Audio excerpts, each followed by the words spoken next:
Our phones are ringing off the hook this morning over your views on mobile phones for schools. And we're going to speak to the Education Secretary, Gillian Keegan, 7:05 this morning about this. Nicola from Norfolk, I absolutely agree that mobiles should be banned from the classroom, particularly for younger age groups. However, to ban them completely from schools is a practical... Make your mind up, Nicola. What are you saying? It's age appropriate then? Well, this is an interesting view from Brian. He says, on the question of whether they should be allowed, yes, they should, but they must be switched off. He says, my granddaughter has a mobile and he takes it to school with her. She walks to and from school and her mobile allows her to let her mum know she's there. Right, go for that, yeah. On her way home. Yeah. I totally get that. But what? So he's saying you can't use it... Turn it off whilst at school. Yeah, well, absolutely. But I wouldn't trust anyone to turn it off. I think they should deposit it in a locker or in a basket at the front of the classroom. But then would that become a security risk? Could someone just come and swipe the lot? Put it in the headmaster's... Would I care? I wouldn't care. But, you know, I don't see why, Christopher, you can't walk into... Since you've introduced yourself ahead of me... Yes, hello. Yes, I just don't understand why you don't walk into a classroom and the teacher stands at the top of the class, preferably with a cane, just swishing about, and just pointing to a supermarket basket or something that you drop your phone into. Yeah. And if anybody then rings or is found with a phone after that, it's detention. Yeah, I agree. To interject, my friends work in a boarding school, run a boarding house, and they said that obviously porn is a big problem amongst the kids there. They confiscate phones off the kids. The kids have dummy phones. They have two phones, they hand in one, pretend that that's their actual phone. Kids are always one step ahead of the rules. Yeah. So there's always they think they're one step ahead. Discipline is the key, and if they know they're going to be caught with a second one and the penalty will be double what it is for the first one, they'll not do it. Believe me. Dawn. This is Dawn Neeson. Good morning. That was Christopher Biggins, this is Dawn Neeson, and they'll be reviewing the big stories like this today. What do you think, Dawn? I think it's a very interesting story. It's fascinating to ask Gillian Keegan when you talk to her the practicalities of this, because I mean, but here's what I'm going to say: you're making an issue out of something that shouldn't be an issue. There's no practicalities. The teacher says you do this, you do that. If you don't do that, you're punished. Oh yeah, but what world are we living in now? Are you trying to? I mean, some of the strapping 16-year-old kids you see going to school. I wouldn't want to be a teacher in some of our senior schools. Can they not taser them or something like that? No, stocks. Let's put them in stocks. You see, the difference between you and me, Isabel, is you see children as lovely. Yes. I don't see them... You have 4 lovely children who you don't see as awful. Because they're well-behaved. Of course. I don't see them as awful. Always imagine... They were taught properly. I still would taser them. No, you wouldn't. I would, if they needed it. You pretend to be mean. No, I do think I think the practicalities is a really important point. Are they seriously suggesting that teachers are going to pat down pupils? Then you enter into a whole other world of, my teacher, sir, he touched me in an inappropriate place. Where does this go? Exactly. This is a guideline, right? It's a national guideline. But the shocking thing here is that 97% of 12-year-olds have phones. I know. 97% of them. But there are 4 different policies that schools can adapt to these guidelines. One is a total ban. It's like you leave your phones at home, kids. But Isabel, as you've just pointed out, kids are much, much smarter than the teachers and the adults around. They will have burner phones. They will have separate phones. So who pays for that? Do their parents stupid? Do the parents not know they've got 2 phones? Probably. They're paying 2 bills? Probably. I mean, if they tasered them, they might. Have you got a taser at home, just in case? Then they can hand in the phones on arrival. Yeah, good luck with that one. Then there's the secure lockers. OK, but again, who's going to pay for the lockers? They have to be very secure. And as you say, Isabel, are the teachers going to have to pat down children? You know, you have the legal right to search their bags, but you don't have the legal right to search them. I don't think that nowadays... I remember when I was a kid, we were really tough. They were tough days. I mean, we had the cane and we had the ruler. And, you know, and also I remember one day I rebelled at school with all the kids because we'd been served a terrible, terrible lunch.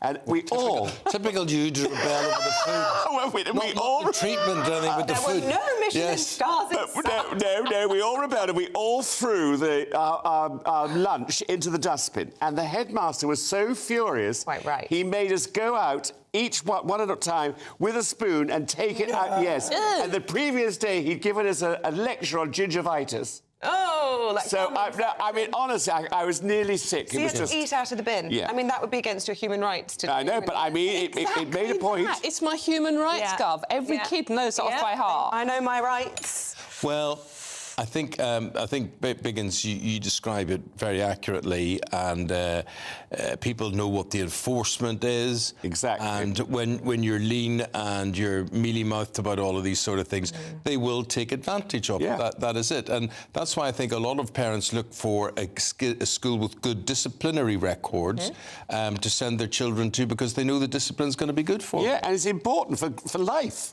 I always think, what do they do in the army, right? The army is so disciplined and such serious consequences. Schools should just basically replicate the army when it comes to discipline issues, don't you think? I agree. Totally. It's a Liberal Monday on GBNEWS. We taser them, we make them eat out of bins, and we send them to war. Yeah. Oh no. Just sort of, can you bring back those newspaper headlines there so we can go through those and just reflect to you at home the other stories that are in the papers today. So, well, first of all, let's start off with the phone situation. The Times leads with teachers gaining the authority to search pupils for mobile phones. Yeah, the Telegraph talks about Kemi Badenoch, the business secretary, accusing post office bosses of lying in the Horizon scandal. That is a great row, and we've got to ask you, who would you believe on this one? Kemi Badenoch or the guy that used to run the post office on this one? Another interesting story here, the front of the Mail. They're leading with the Nottingham stabbing victims' families learning that officers shared graphic details of their injuries to each other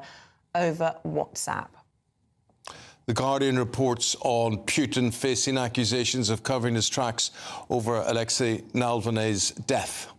And the Express is leading with the minister being urged to end the postcode lottery for cancer care.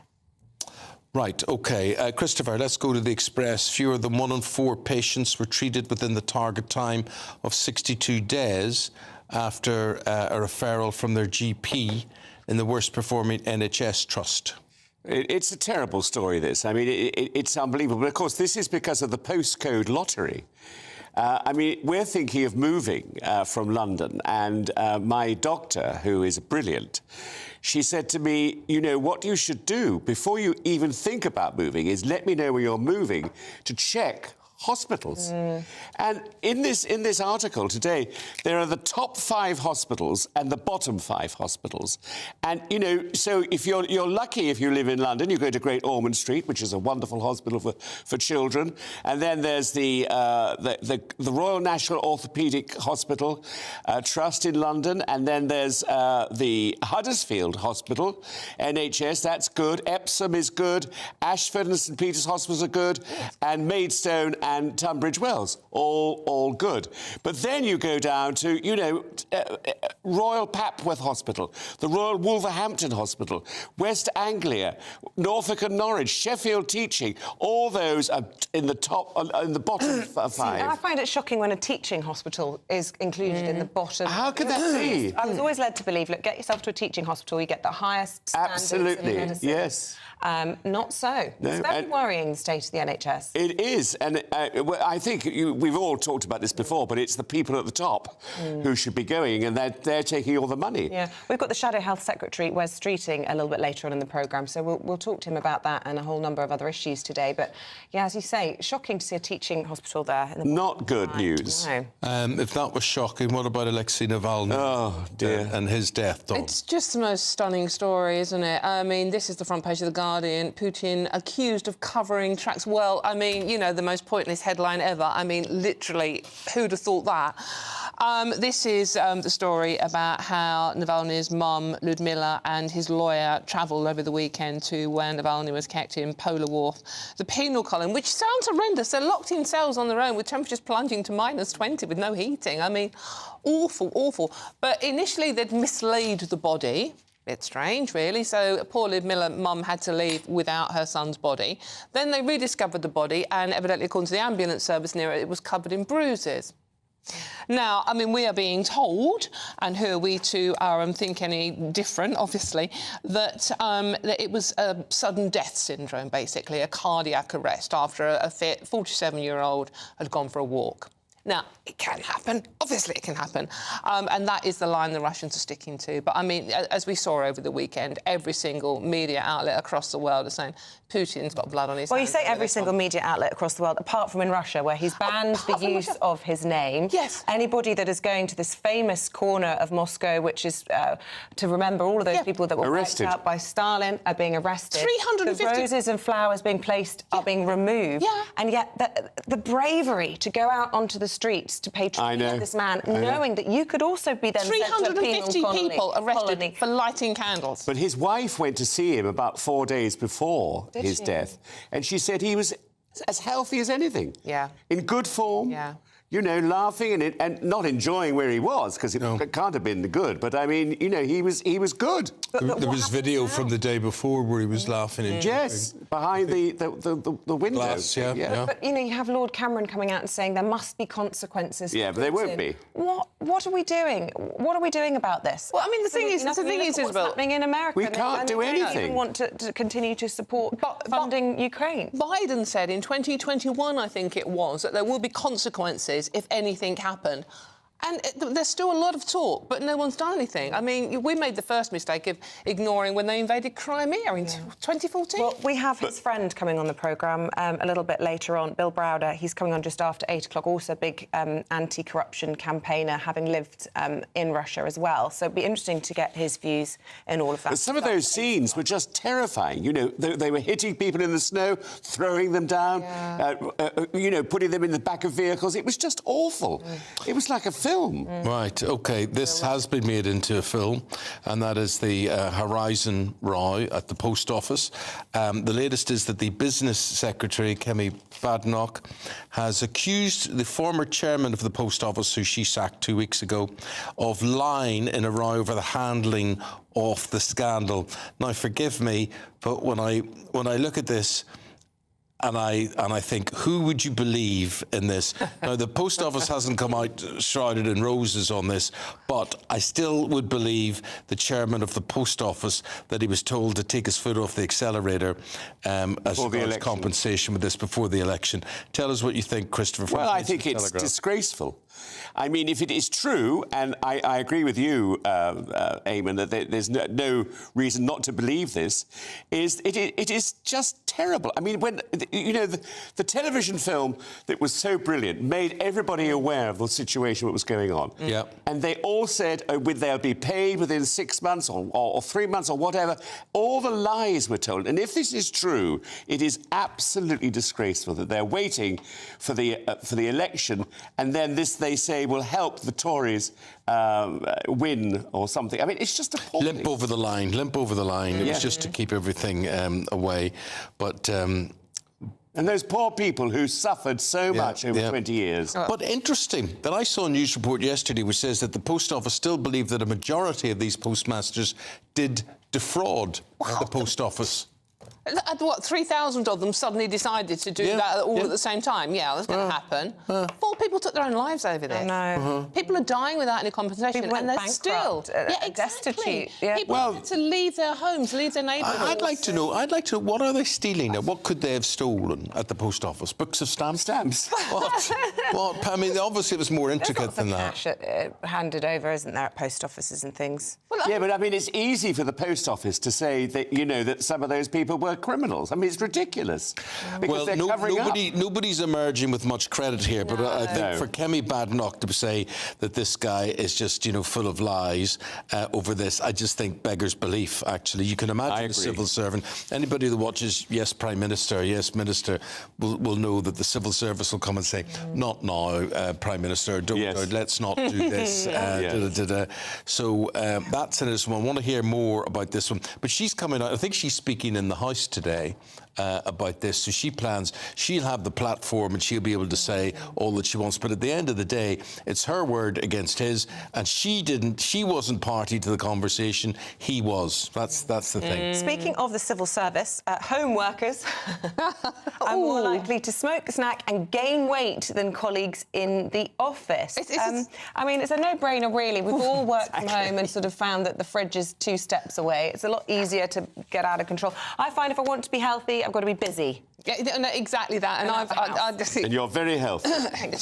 This is research from the UK Health Security Agency. You don't need to research this, do you, Isabel? It's like, you know, I live in a very small flat. I work from home when I'm writing for the magazines and the newspapers. I can literally reach out and touch the fridge. But you don't, It's lethal, I do, seriously. It's a very small fridge, though, isn't it? Lethal. It's a rise in tobacco and alcohol abuse, up to 47%. I mean, you know, come on. It's a no-brainer, isn't it? Well, also, I think when you don't walk to the train station or to catch the bus, you know, you lose the commute, you have more work hours, but you actually have less exercise as well. It's a bit more sedentary, isn't it? Speaking of what you eat, squirrels are to be chemically castrated, Biggins. Trust you to choose this. And deer will be culled, cooked up and served to prisoners under net zero plans to protect England's trees. Trees, I know. It is the most wonderful headline, isn't it? I mean, it's bizarre. And also, but I think it's quite good because it would put people go off crime if they went to prison and they have to eat, deer. Venison's like quite an expensive, luxurious thing to eat. Yeah, but I think... Fat. Can you imagine the way they're going to cook it up? I mean, I don't think it doesn't really make me want to go to prison, I can tell you. You know, it's the sort of thing. But it also, to protect English trees, because, of course, the deer and the squirrels are murdering these trees. That's the problem. No, they're not. They're living in a forest that they were there before we were. I love to hear, you know, they're destroying our trees. They're not our trees, they're their trees. Grey squirrels are out of control, aren't they? They breed, so they're not even native. I mean, look at the ones up your tree, Eamonn. What are you going to do? Euthanise them all? Well, I think you do need to keep control of the deer population. Birth control. Yeah, chemically castrated squirrels sounds like a tricky way around it. Are you going to be able to eat those, do you think? Well, possibly. A little squirrel stew. Well, if they're chemically castrated, what do those chemicals do to the human body? The Chinese online shopping empire, JD.com, has been examining a takeover of Currys.